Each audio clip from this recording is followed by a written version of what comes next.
not work during lightning, and also some gusts of wind that did go above 30 miles per hour with the tropical storm.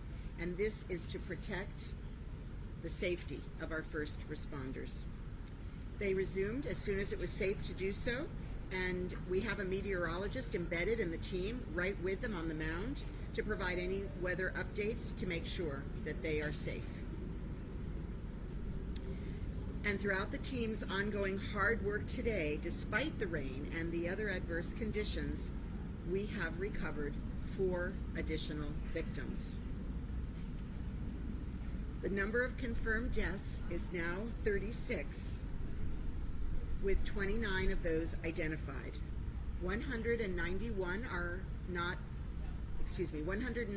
accounted for, and now 109 reports of people who are potentially unaccounted for, which we are continuing to review.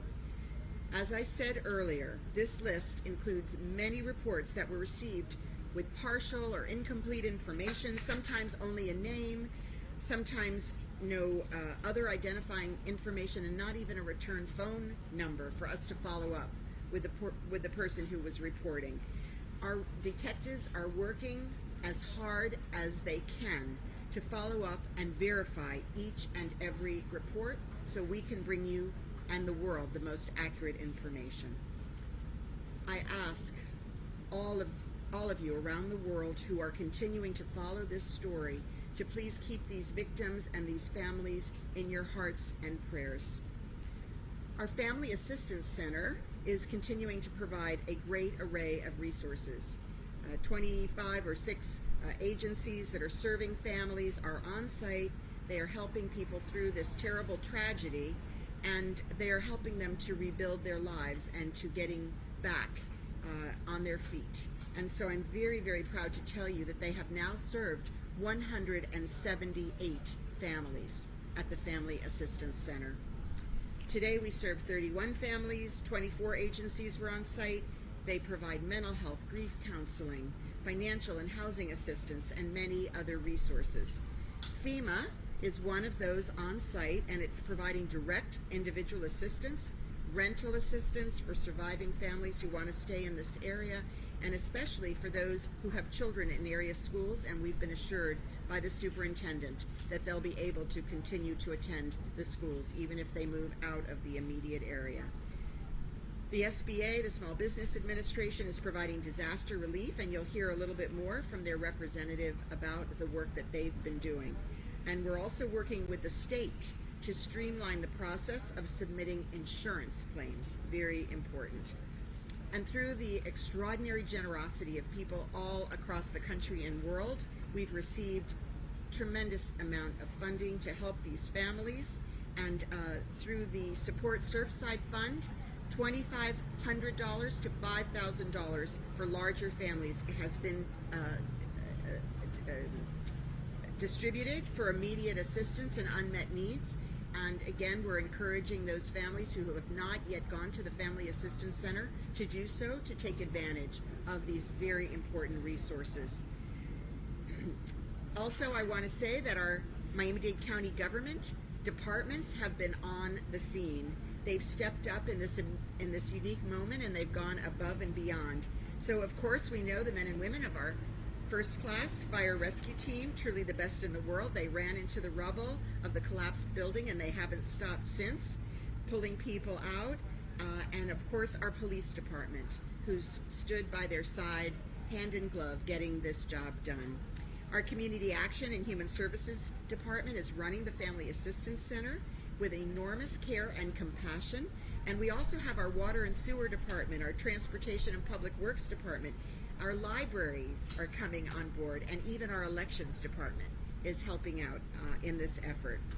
They've been driving shuttle buses to assist the Red Cross and the survivors to go to the various places they need to go, and they're helping people to redo their voter registration if they've lost their voter registration cards. So I want to stress again how very grateful we are for all of this help from the state and from the federal government, from FEMA, who's been on site with us here from the very beginning of this disaster. And I want to borrow a phrase from Gracia Check, who is the regional administrator for FEMA Region 4, who has been embedded in our incident command. Gracia, where are you? That's Gracia. Okay.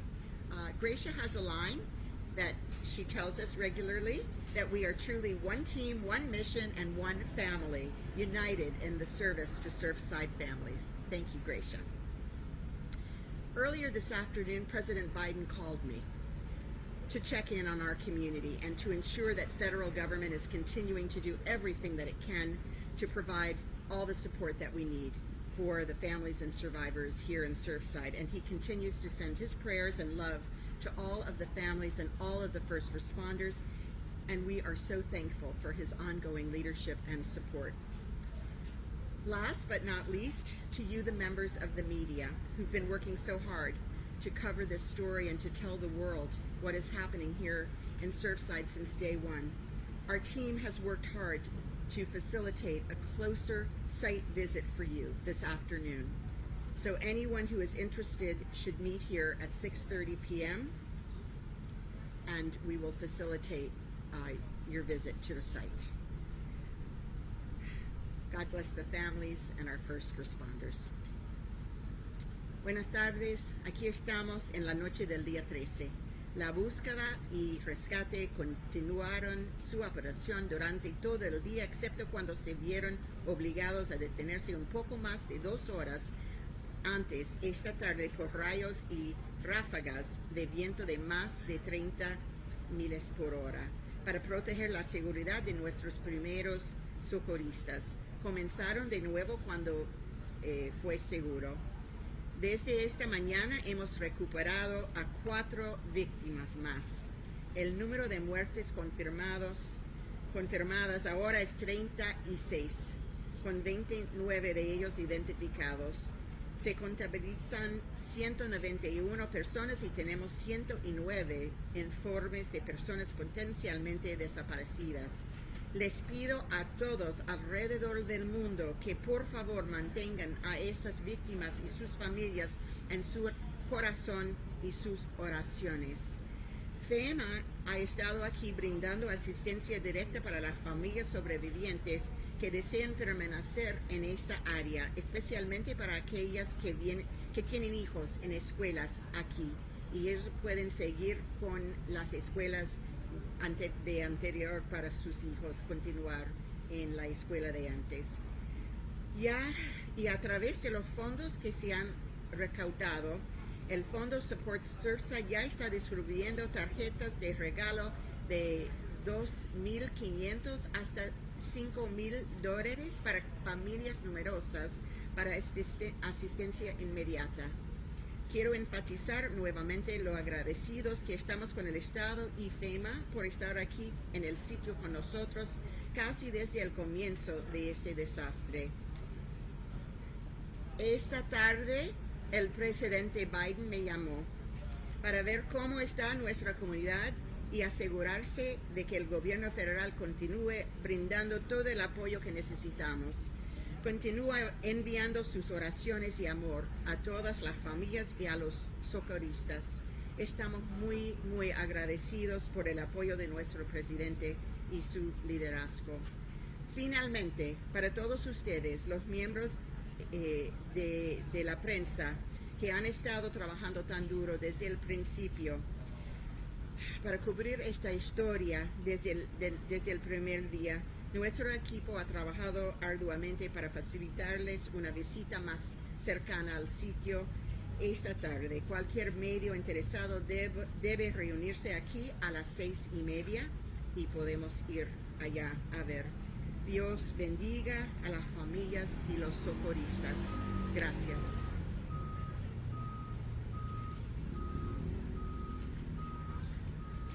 Thank you, Madam Mayor. Surfside Mayor Charles Burkett. Good evening. I first want to add that Mayor Cava just said that our incredible Miami-Dade Fire Department on the first day ran into the building.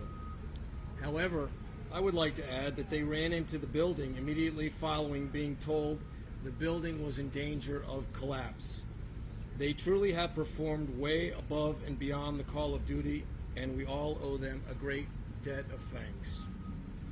I mentioned earlier at our press conference that the town was responding to concerned condo residents, especially in the Champlain North Towers, the sister building to the collapsed building, which is in most respects the same building. It's built at the same time by the same owner, substantially with the same plans and probably with the same materials. Given that we cannot currently explain why the Champlain Towers South suddenly collapsed, I have drafted a letter in conjunction with our staff, which will go out as soon as tomorrow, advising all of our oceanfront condo boards and building owners of the steps our expert engineer and building official believe should be taken as a minimum stopgap measure to provide residents with a basic level of confidence that their building is not obviously unsafe. This is clearly only an interim step until we get the final results from NIST, which may not be known for quite a while. The town of Surfside is committed to doing everything it can to ensure the safety and peace of mind of its residents, and we are grateful to our county, state, and federal partners for all their amazing support. Thank you.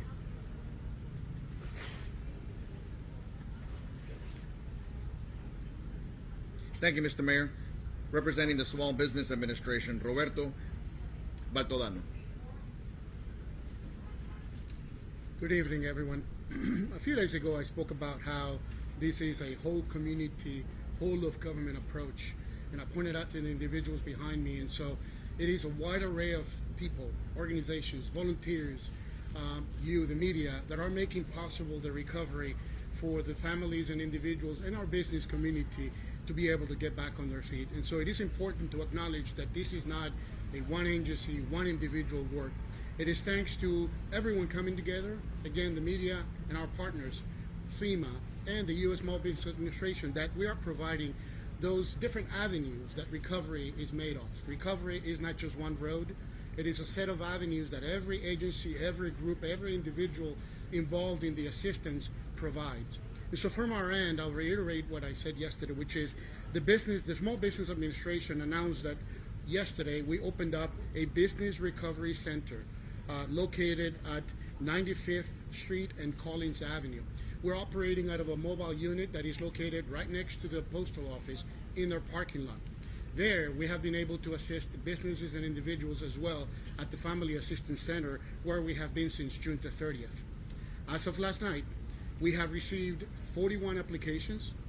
13 of those 41 applications have been from small businesses in the area. 16 are homes, whether it is homeowners and or renters. And 12 of those 41 have applied for the economic injury loan, which is basically what helps our business community recover after a disaster. We're proud to say that this work has been, again, the combination of a wide array of organizations, and our team is there to provide help and hope as well for that road to recovery. Examples of a small business with disaster-related economic losses includes, but is not limited to, owners of a rental property, restaurants, retailers, travel agencies, charter boats, hotels, daycare centers, wholesalers, and private nonprofit organizations.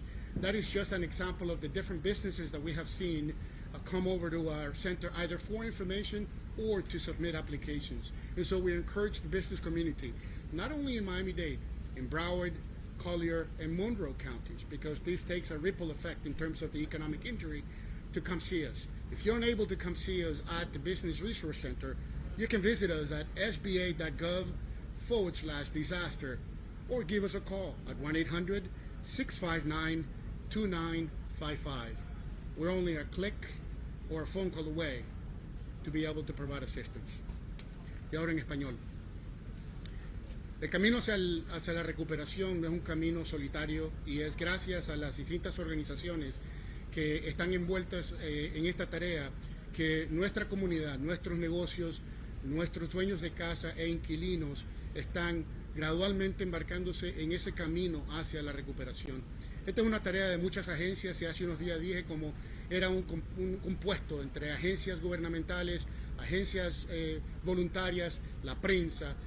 Todo el mundo pone un granito de arena para poder ayudar a esa familia, a ese negocio, a ese dueño de casa o inquilino a empezar su camino hacia la recuperación. Pues bien, al día de hoy, la administración o la agencia para el desarrollo de pequeñas empresas está ahí, proveyendo una de esas avenidas para que el camino hacia la recuperación sea posible. Al día de hoy hemos recibido 41 aplicaciones, 13 de ellas han sido de pequeños negocios del área que ha sido directamente impactada, 16 de esas aplicaciones corresponden a dueños de casa o inquilinos, 12 de esas 41 aplicaron para el programa de recuperación económica, que es obviamente donde el impacto que los negociantes pequeños han visto en relación a esta tarea. Es muy importante entender que es solo a través de ustedes, de la prensa y de estas diferentes agencias, que nosotros podemos llevar ese mensaje y proveer esa esperanza y esa ayuda que tanto necesita la comunidad para recuperarse. Algunos ejemplos de los negocios pequeños que pueden pedir ayuda económica a la SBA, a la SBA, es negocios de propietarios, dueños de propiedades de alquiler, restaurantes, tiendas minoristas, agencias de viajes, barcos de alquiler, hoteles, guarderías, mayoristas y organizaciones sin fines de lucro. Es un pequeño ejemplo, mas no es todo el espectro de las agencias y los distintos negocios que hemos visto aplicar. Les invitamos a que visiten sba.gov/desastre y emitan su aplicación. Si necesitan más ayuda o preguntas, pueden llamarnos al 1-800-659-2955 o visitarnos en el Centro de Recuperación Empresarial ubicado en la 95 y Collins. Ahí estamos en una casa móvil que está en el estacionamiento del correo que está ubicado en esa localización. Thank you. Gracias. Thank you, Mr. Baltodano. And I welcome to the podium our Creole translator, Leonel Letterboard.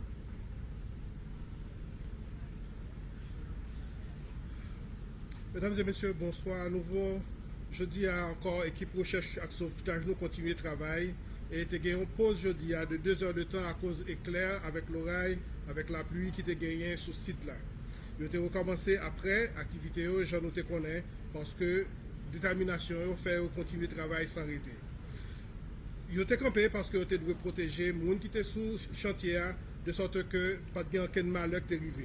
Pour le moment, malheureusement encore, nous découvrons 4 victimes sur ce site-là. Ça qui portait quantité de décès que nous gagnons à 36, il y a 29 qui ont été identifiés. Quantité de monde que nous connaissons qui là, vraiment, c'est le même chiffre que nous avons matin en 191, et le monde que nous pouvons trouver, c'est 109. Par ailleurs, équipe recherche et équipe détective a continué le travail pour capable nettoyer l'islam pour capable gagner une quantité qui est juste. Nous continuons à bailler assistance avec moun yo, assistance mentale, à différents types d'assistance que nous avons besoin pour capable recamper sous pied très bientôt après des ansats qui sont passés. Pour le moment, nous aidons jusqu'à 178 familles et nous aidons graduellement jusqu'à ce que nous soyons capables en mesure pour retourner sous pied.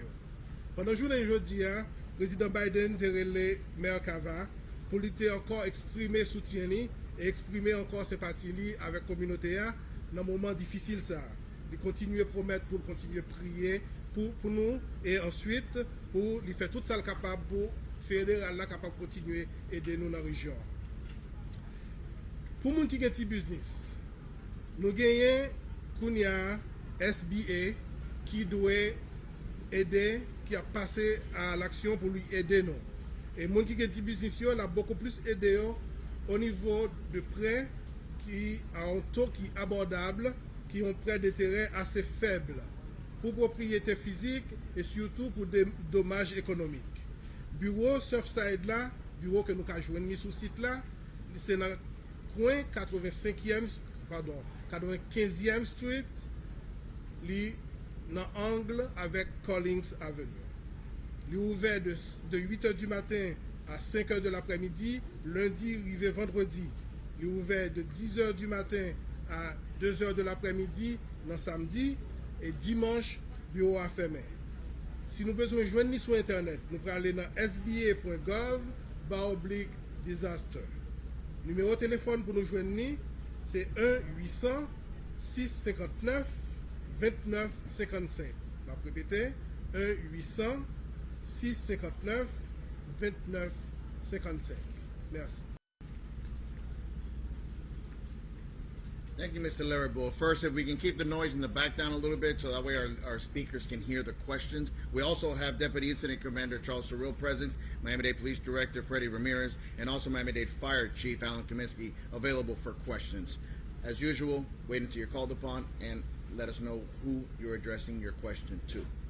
Sir? Thank you very much. David Purcell with CNN. It's Mayor Cava or the police department, whoever has better information. The 5 million pounds of concrete that have been recovered from the site at this point, I'm hoping you can characterize it a bit more for us. Is it considered evidence at Yes. this point? Who is handling it? What are they doing to it? This is all evidentiary debris.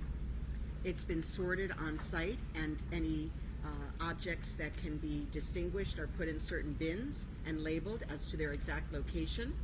And then all of it is taken to a site for sorting, additional sorting, and we also have a warehouse where we will be storing this evidence until we have a time to complete the investigation. Is that in police custody or county custody, or what's the chain of custody for that evidence? Okay. Yes, it's in the custody of the Miami-Dade Police Department, where we're securing the site and we are cataloging and documenting all evidence that's being sorted and brought to that site for future reviewing as the investigation progresses. Thank you very much. You're welcome. Right here.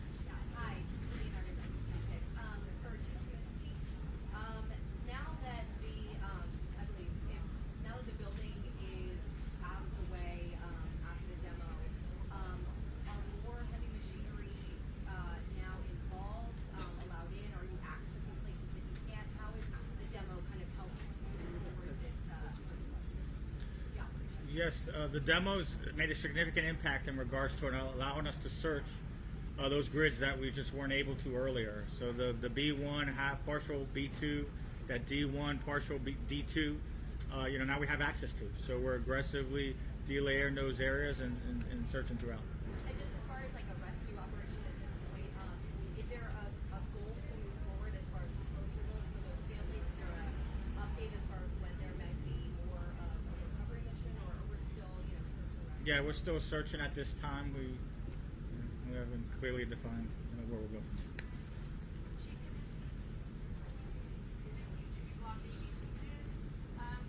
How many layers down or levels down are you going near where the remainder of the building was taken down? Like, how much does that open up, and how many stories down do you see when you get in there? Well, we're definitely delayering, 12 floors. So, that's what we're looking for. That's what we're going through. So as we continue that process, as I mentioned earlier in regards to our rescue search grids, all different area search grids we're at different levels right now. So definitely we're primarily focusing on those areas that we just had limited access, from the beginning and searching those. Does that give a renewed spirit for people now that you have a new area to gain access to? Yeah, spirits have always been moving, in a positive direction of what we're searching for, what our goal is. So definitely, with that hazard, being removed, it was a huge relief, definitely for myself as the chief. There's just so much going on. It's such a difficult situation, and as I stated all along, our efforts in regards to searching and finding loved ones, and also the protection of our first responders. Our Miami-Dade firefighters, all our task force from all over the country now. That's a huge concern, and the fact that has been eliminated, it definitely allows us to gain access where we need to. We're going to go with Telemundo, followed by you, man. I'm sorry, you Tengo una pregunta para la señora alcaldesa y una para el jefe de la policía. Señora alcaldesa, usted decía que se han removido más de 4 millones de libras de concreto. Esto significa que toda la totalidad de la montaña de concreto en algún punto va a tener que ser removida en su totalidad. Estoy asumiéndolo bien. Y puedo hacérsela de una vez a ustedes, al jefe de la policía, es ¿a dónde están yendo todas esas partes que podrían constituirse en una evidencia dentro de esta investigación y cómo las están manejando? Sí, tenemos una área con poner toda esa evidencia y también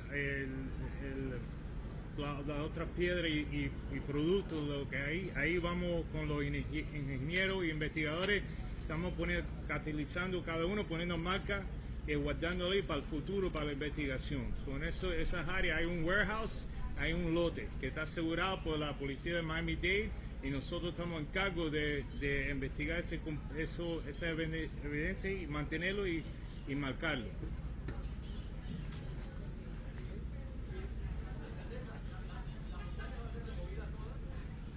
Sí, vamos a mover todo y tenemos el espacio en el lugar donde dijo el director de la policía, y allí vamos a guardar para la evidencia y revisar todo para ver si hay información que podemos usar para saber qué pasó.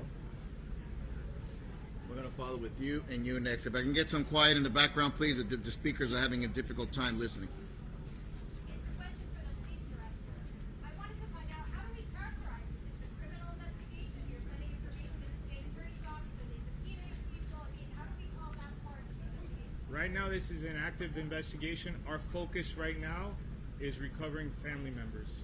That's where we're at right now. Our homicide detectives are embedded with the fire rescue personnel who are working hard. We're recovering victims, making notifications to the family.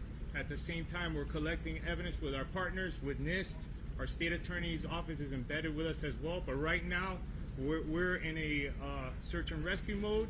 It's an active investigation, and we're focused right now. Our primary goal right now is to bring closure to the families. Ma'am, right here in the hat. Hi, I'm Renata Castro. I'm all here with Romeo Loren, and my question for Chief is, can you please provide an update on your colleagues who had from other states involved? Is there a sense of evacuation that we will have a discussion about that today? Well, we only had one, or a few, it was 6 total, which was from one of the Florida task force teams. That team has since left. We did test everyone within our compound of our Florida task force members throughout to make sure that there was no one that was negative. We also, or positive I should say, sorry. We also do contact tracing and all those components.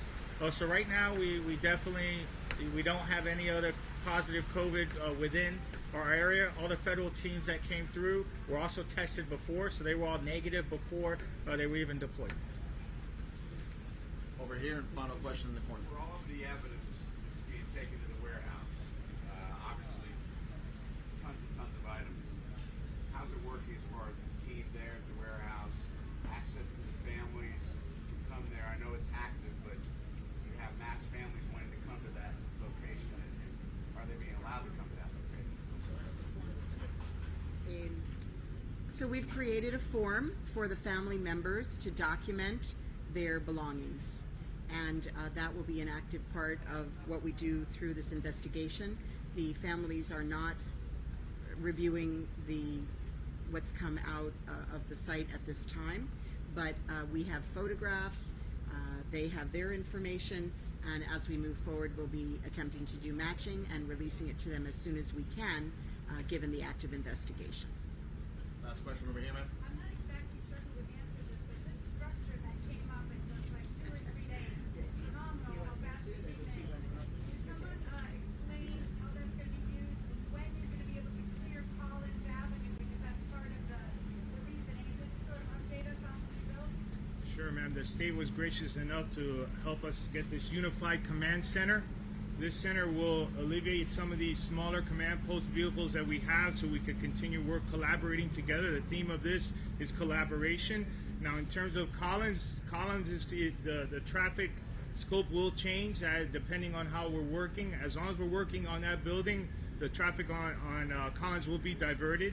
But what this will help us is put us all together, collated, communicating as we've been doing, and it's a really good efficiency for us, and we appreciate it very much. This will remain the test area once that's operational? For the time being. Yes, yes it will.